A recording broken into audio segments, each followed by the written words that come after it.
Russia fired a wave of drones and missiles at cities across Ukraine over the weekend. At least 6 people were killed, including 2 boys aged 11 and 14, in strikes on the Dnipropetrovsk and Odesa regions. Ukraine is also under pressure from a Russian assault in the key eastern city of Pokrovsk. Moscow claims Ukrainian troops are on the verge of surrender, but Kyiv also says it's making gains in the fighting. The overnight assaults have once again cut power to tens of thousands of people. Ukraine has been responding to attacks on its power grid with retaliatory strikes on Russian oil and gas infrastructure. Analysts say this is part of a new strategy to take the war home to Russia and pressure it into peace. This is the aftermath of a recent drone attack on a water reservoir dam in Russia's Belgorod. After several Ukrainian strikes, the head of the region urged people from nearby villages to evacuate. And these videos reportedly show Ukrainian drones attacking oil refineries in Ulyanovsk, Ryazan and Samara regions. These aren't isolated incidents. They are believed to be part of a larger campaign by Kyiv to bring the war home to Russia.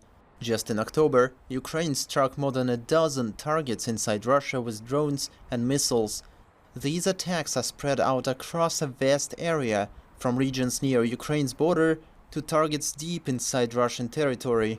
Most of the suspected strikes were oil refineries, but some of them hit ammunition plants and even a warship.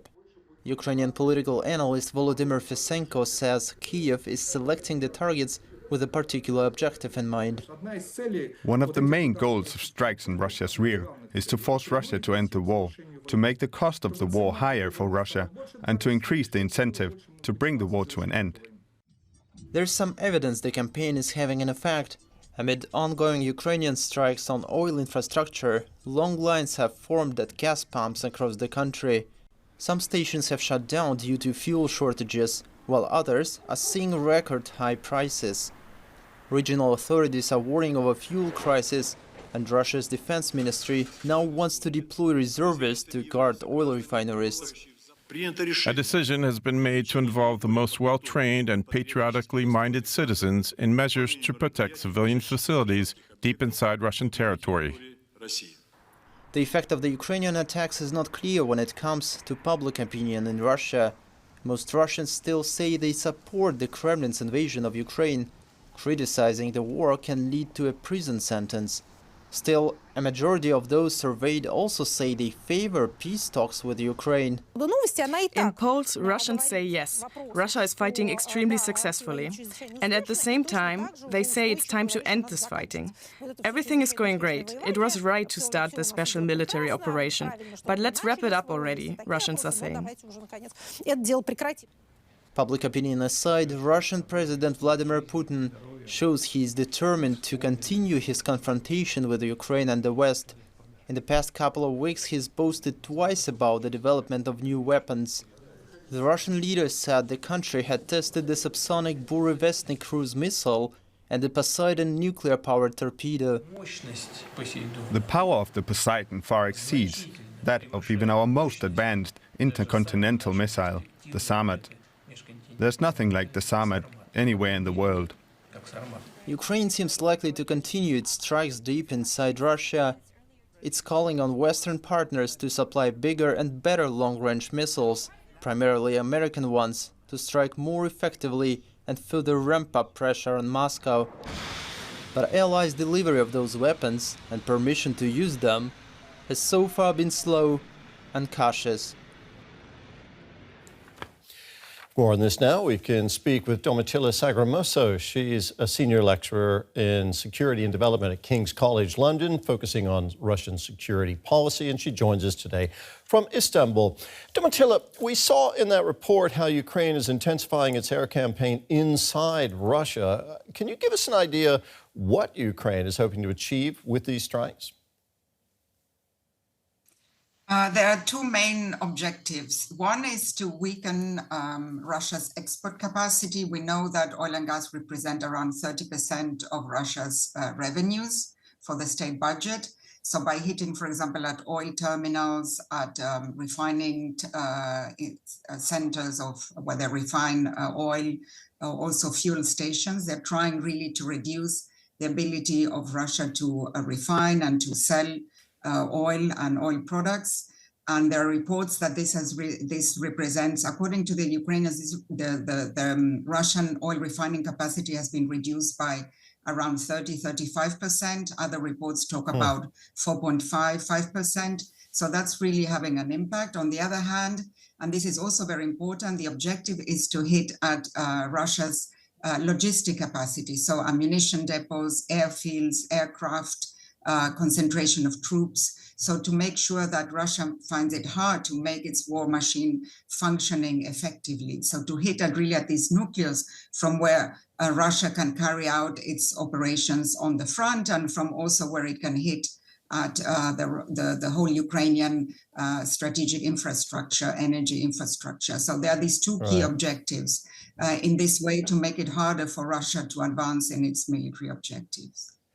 Now, for months, President Zelenskyy of Ukraine has been asking for Western weapons that will help its air defense and strike capabilities. But over the weekend, President Trump again seemed to brush off those requests. Let's listen to what he had to say. Administration provide Ukraine with long-range Tomahawk missiles. Is that something that you're not considering that? No, not really. Mr. President, on Friday, It could happen, I could change, but at this moment, I'm not. what would be the final straw for you that proves that Putin is really not ready to end? What? What would be the final straw for you that proves that Putin is really not ready to end this war with Ukraine? There's no final straw. Sometimes you have to let it fight out, and they're fighting it out. And it's been a tough war for Putin. He's lost a lot of soldiers, maybe 1 million. That's a lot of soldiers. That has been tough for Ukraine. It's been tough for both. Sometimes you have to let it, just get bought out. So President Trump appears reluctant to supply systems like Tomahawk missiles to Ukraine. Why do you think that is? Well, President Putin has made it very clear that he opposes the American delivery of Tomahawks. He sent this message very clearly to President Trump for reasons that we just explained. So, President Trump, for reasons we do not really understand, is very sensitive to what Putin is telling him. Putin has made it clear there might be retaliations, that it would affect the bilateral American-Russian relationship. And Trump is very cautious about that. So it seems that, that in some way, Putin's threats have had an impact, because we know that a few days ago, the Pentagon had made it clear that, there were enough Tomahawks for the Americans to give to Ukrainians. So sort of the Pentagon had cleared the way for the Americans to sell Tomahawks to the Ukrainians. And this is important to highlight. They're not just delivering it, they're selling them. And mainly Europeans are paying for that. But for some reason, Trump remains very hesitant. Now, Russia launched its full-scale invasion of Ukraine over 3 years ago, and the war has been raging ever since. Can you say that either side is making significant military progress, or is this essentially a frozen conflict? I think it's a bit in the middle. It's not entirely frozen. There's a very, very heavy fighting along the whole front lines.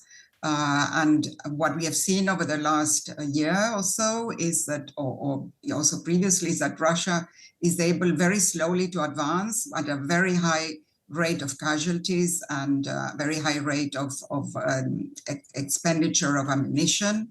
So this is very costly in terms of blood and treasure, as we say, to Russia. But they're able very slowly to take one village after the other and to cut, for example, supply lines in areas around Pokrovsk, to control also, to a certain extent, the air, they control sort of the airspace around some lines of communication. And so they're slowly able to advance. But the advances are extremely slow. And what is often forgotten is that in some cases, the Ukrainians have been also effective at countering back. For example, Dnipropetrovsk had been an important salient where the Russians had advanced, but then the Ukrainians were able to push them back.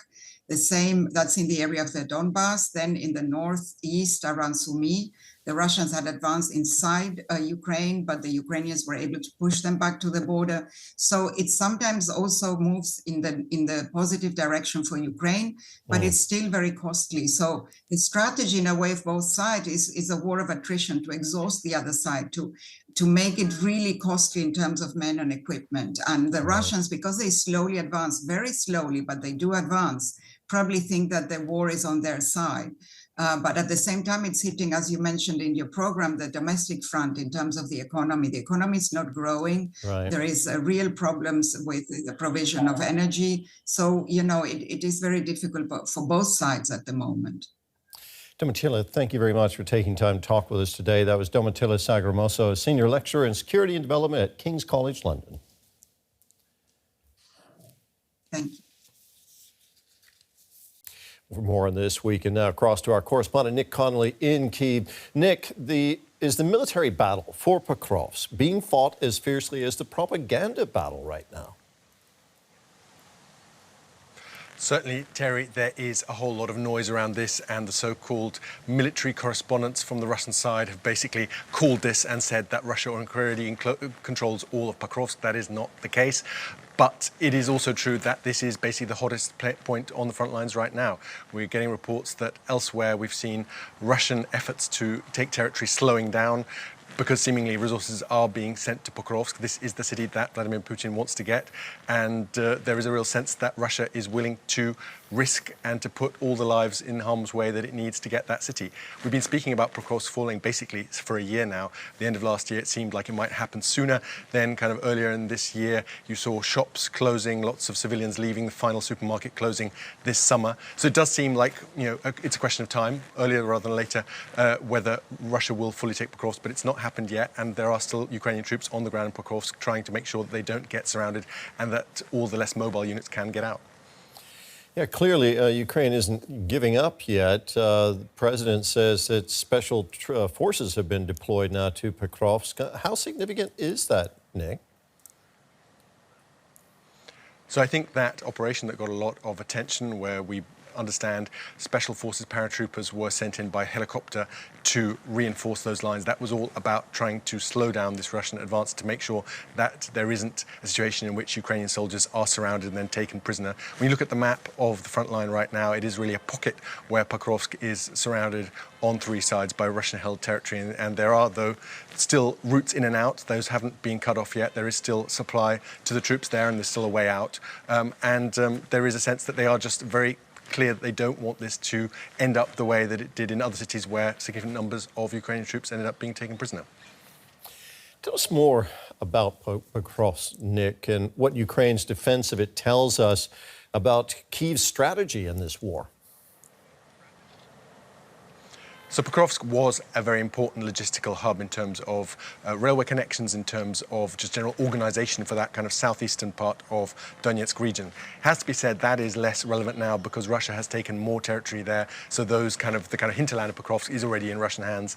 But there is obviously the worry and the expectation that if Pokrovsk and when it falls into Russian hands, then the focus will turn to other cities like Kramatorsk, which are still comparatively quiet by comparison. The bigger picture is that Ukraine has been trying to slow down the Russian advance, make sure that Russia loses as much in the way of resources and men as possible while reducing their own losses, while not sacrificing large numbers of lives. Ukraine obviously has far fewer soldiers than the Russian side and is more limited in terms of resources. So it's basically been about letting Russia take land, hoping that those losses mount up and that Russia at some point cannot sustain that and has to kind of grind to a halt. It is true that the Russian advance has been pretty slow given the huge resources they put in. They have moved a couple of kilometers here and there consistently, but not much faster than that. The question is, how much longer can Russia go on for? Can they sustain this for months and years? That is not something we can answer from here, but certainly from right now, it seems like this is the only option Ukraine has. It can't say, Fortress Pokrovsk, we're going to throw as many lives as needed to keep that city. So they are just hoping that they can make sure no one is surrounded in Pokrovsk, that not many prisoners are taken, and they can leave when they do in a kind of controlled way without chaos. Nick, thank you. That was our correspondent Nick Connolly in Kyiv.